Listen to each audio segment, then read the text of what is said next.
sad thing. I mean, what the president did was so much worse than even what Richard Nixon did. House Speaker Nancy Pelosi continues to condemn Trump's actions today as the ongoing impeachment showdown heats up in Washington. Good evening, and thank you for joining us. I'm Rebecca Pryor. Transcripts from this weekend's closed-door testimony in the impeachment inquiry into President Trump was released today. ABC's David Wright has the new details and what we can expect from next week's hearings. In our top story.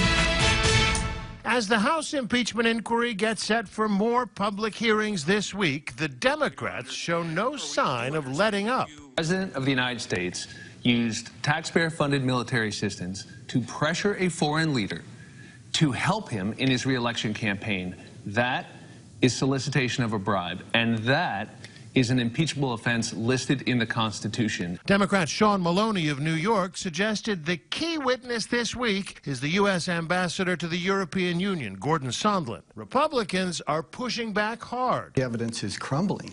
I think the Democrats know they're in trouble on this. The longer these hearings goes on, I think the less the American people are going to support impeachment. House Speaker Nancy Pelosi says the president will have every opportunity to present his case. If he has information that is exculpatory, we look forward to seeing it.